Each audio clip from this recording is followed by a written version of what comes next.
Hello and welcome to Pseudocode. Today we are going to talk about message queues. In this video, we will discuss the first foundation to understand message queues, which is synchronous versus asynchronous communication. Then we will talk about what actually are message queues. Then we will discuss different models that are used to implement message queues in order to establish communication between different components. And along with that, we will discuss advantages and disadvantages. And we will do all this using some use cases.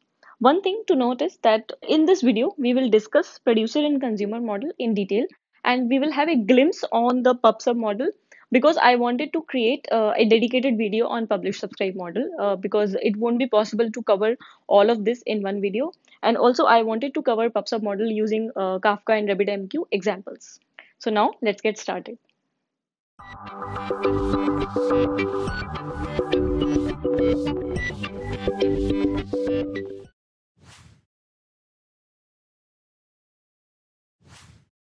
So whenever you get a phone call, as the phone starts ringing, you pick up the call. The person on the other side talks to you and you respond. That is synchronous communication. Both the parties are connected with each other over a dedicated line and they are responding to each other or exchanging messages in a synchronous manner. Whatever one person asks, the other person responds, and vice versa. So, this is an example of synchronous communication. There is no wait or lag on any of the parties in order to receive a response or send a message. It happens immediately. Okay, that is synchronous. Now, what is asynchronous? You get messages, you get emails, you don't reply to all of them as soon as you receive them.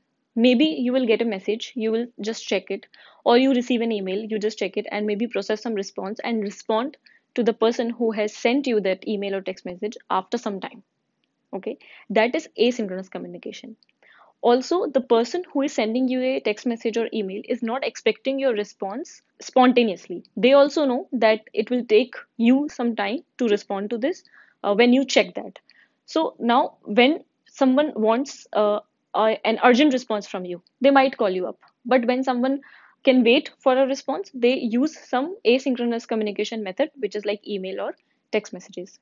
This same thing can be applied to communication between different components as well. You can use synchronous APIs where client sends a request to server and expects the response, expects the immediate response, and API has to respond within a matter of milliseconds. There are also requirements when the client can just send a request for processing and the server side can process that request in an asynchronous manner. It doesn't have to respond immediately for that. And that is called asynchronous communication in context of system design.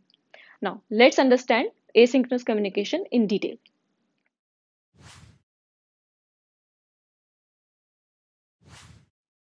First, let's take a real world example where you can see asynchronous communication happening. Okay, let's say you went to the bank. I hope you don't have to, but still, there is some emergency and some task you have to carry out, and that can only happen once you visit the branch. So, you have to go to the bank. Now, at the bank, there are teller windows like T1, T2, and T3. And there are 25 customers waiting for some request. If all these are empty, what happens? You can just walk up to the teller and withdraw money or make any transaction you want. But what if all of them are busy? What is the general procedure? A queue comes into the picture. So there is a queue. Either you will go and stand in this queue, or this queue. Or what happens that you go to a token counter, you get a token, and you just come back and sit with your token. And when the number of your token flashes on screen, you just go to the counter that is supposed to serve to your token. So what is happening here? The async communication is happening here. You as a person are not getting serviced immediately, but you are being put on a queue or you are being given a token and asked to wait. And when someone is free to process your request, you are being called. The communication is happening, the transaction is happening, but it is happening with a queue so that if a large number of customers are there, the tellers don't get overwhelmed, and also customers are served with some little bit of delay, and the bank is able to handle and serve more number of customers. So this is an example of asynchronous communication and where a queue comes into the picture. Now let's understand this same example in the context of building a system. Now let's say you are a regular customer of an online store and you order a lot of things from that store. When you place an order, you get immediately a response that your order has been placed. But for example, suppose you have to carry out a trivial operation, something like you want to request all your invoices over past 6 months. Okay, so you as a customer want past 6 months invoices. Now, two things. First, this operation will take some time. Maybe it doesn't take a lot of time, but let's say once you send this request, the backend logic takes some time to fetch the data, process all the invoices in a format, compress it, and send it to you. Maybe it takes a few seconds. So first, they cannot expect you to wait for 4 or 5 seconds to get the response of this invoices. Okay. Second thing is these could be requests from multiple customers. On the big online stores, these requests can be coming at a scale of say 10K or maybe 100K requests like this at any moment. Okay. Now, how does this online store solves this problem? It gives you a button, request invoices. So when you click on this button, it says how many months or what time period. You give the time period and it takes your request. Now, what the backend logic is going to do, it is going to put your request in a queue. It will say customer 1 wants 6 months of invoice. Customer 2 wants 10 months of invoice. Customer 3 wants 1 month of invoice, and so on. Okay. Now, what happens to the user experience here? Everyone has submitted their request, and in the response, they get a message in your registered email inbox. You will get the invoices delivered within few moments or within few minutes. Okay. And all these requests are queued up in a queue. Now, the invoice processing component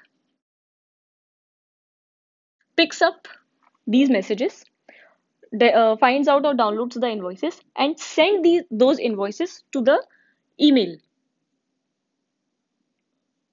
email box of that customer.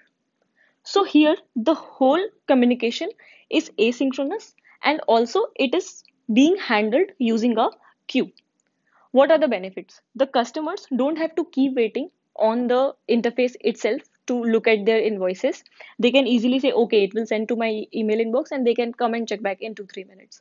Second, the online store is able to handle similar requests on a large scale because it doesn't have to download everything at the moment and send it. It can take time to process it. And second, this processing which is happening in background, it can handle multiple messages because all the messages are now in a queue. So this is how asynchronous communication and queues work hand in hand. Now, the main topic. This is queue.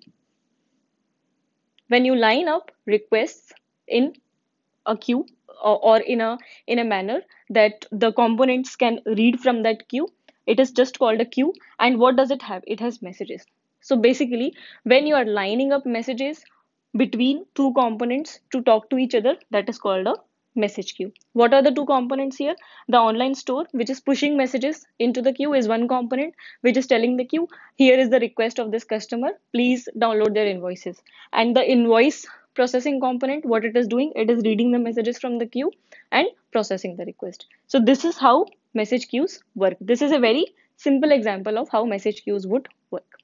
Now let's get into the detail of message queues.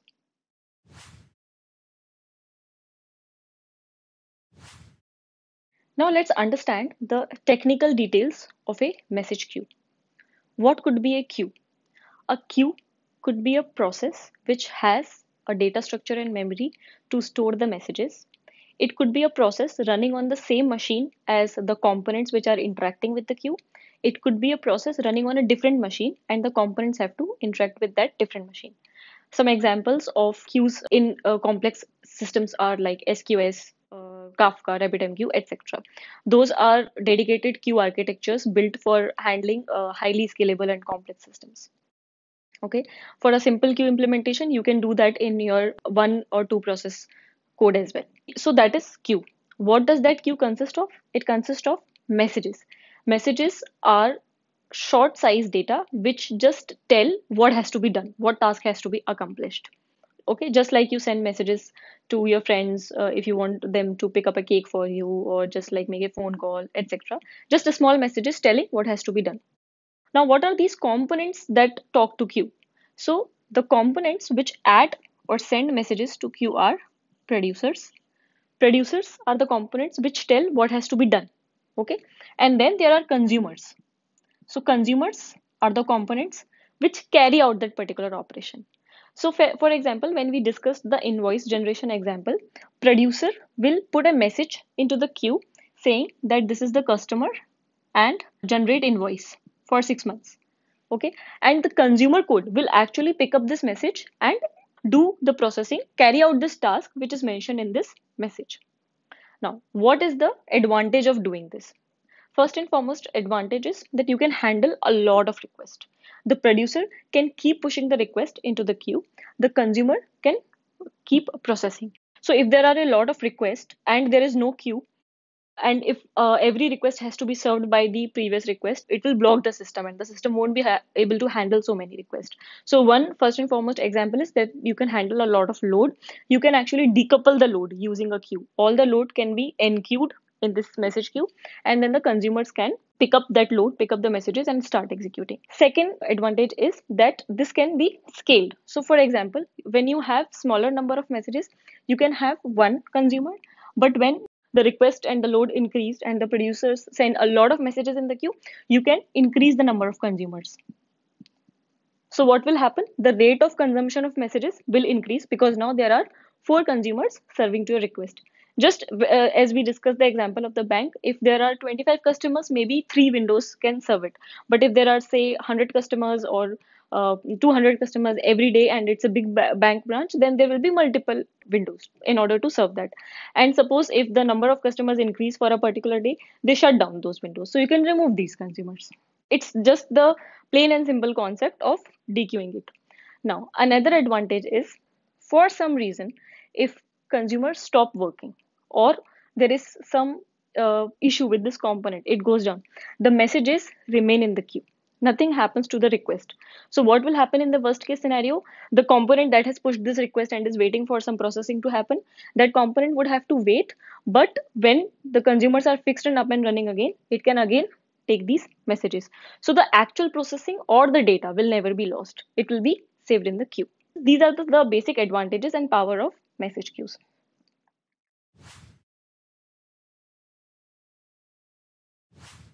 Now, another two important concepts when it comes to designing and handling scalability and architecture using message queues is ordering and consumption. So in this particular example of producer and consumers, we are just looking at consumption, that is one to one. The message pushed by the producer in the queue will be consumed only once or will be processed only once. So once a consumer consumes that message, it is removed from the queue.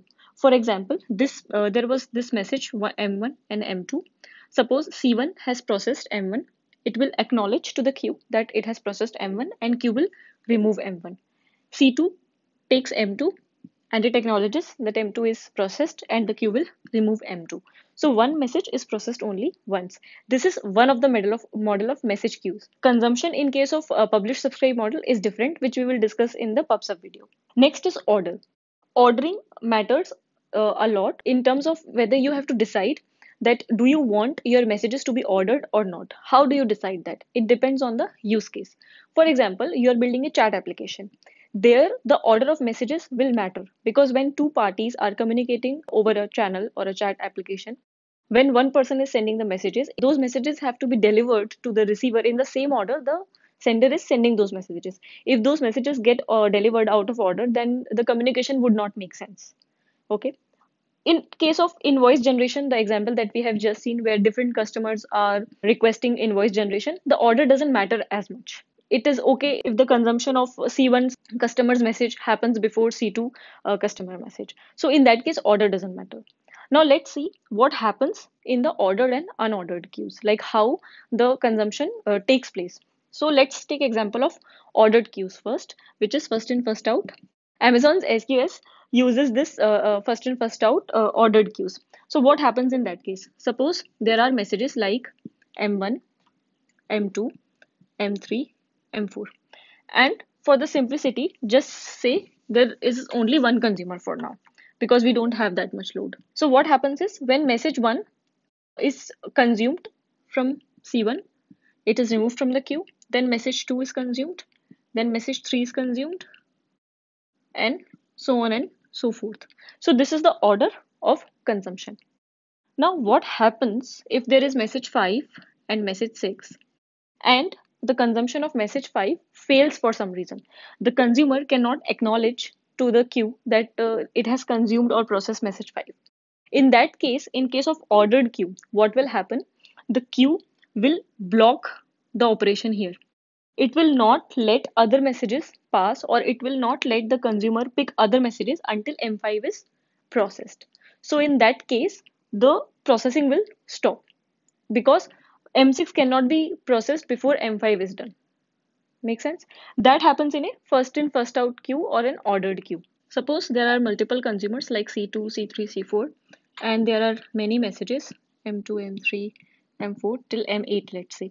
So suppose consumer 1 takes M1, it removes from the queue. Consumer takes M2, it's removed from the queue. Consumer 3 takes M3, it is removed. And this one takes M4 and it is removed.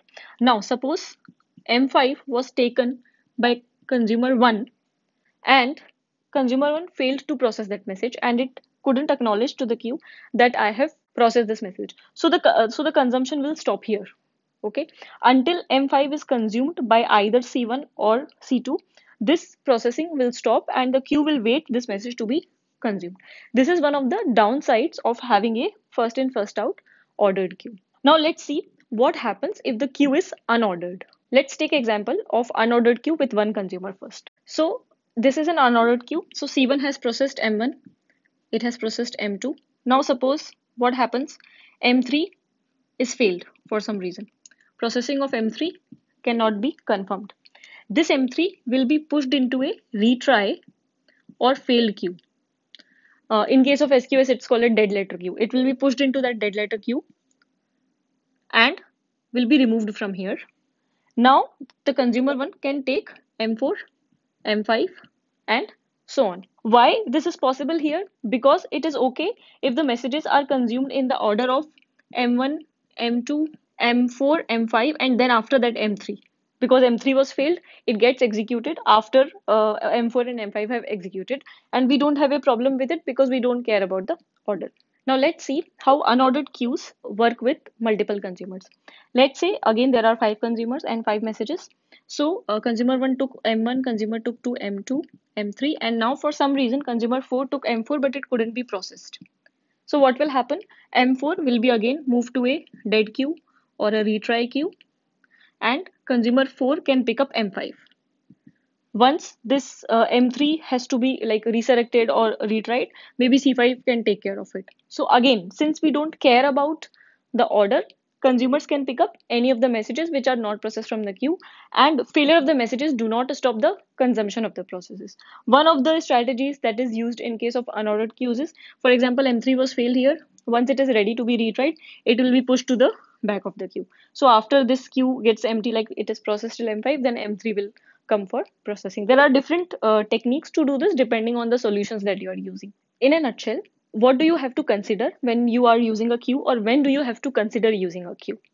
Again, when you want decoupling of producer and consumer, when you want to handle a lot of load, you can decouple it and handle that load using a queue. Your messages will be retained in the queue. Some examples are like background jobs like sending emails. Some another examples could be just like processing on the basis of one particular event, like order is placed and some invoice has to be generated for that. Again, some one more example could be if you have to do a bulk operation that takes a lot of time, you can just put that message into the queue and handle it. Next, you have to consider whether you want ordered queue or unordered queue, whether you want your messages to be consumed in a certain order. Again, if it's a chat application or something of the similar sort where the order of messages matter, you choose a first in, first out queue. If the order doesn't matter, it can be executed in any order, you can choose an unordered queue. And their failure strategy will give you some set of pros and cons as we have just discussed. Then there is consumption. So in producer consumer model, which is one of the models for message queues, the consumption is one to one. One message will be consumed only once by a consumer, If there is one consumer also, then the message will be processed once. If there are multiple consumers also, then also once a message that has been consumed or processed by one consumer, it gets removed from the queue and another consumer cannot pick it up. Now, when this consumption has to be one to many, when you want that a message is pushed into the queue, and for one same message multiple different processes have to do something in response or reaction to that message, then comes the model publish subscribe, which we are going to discuss in the next video.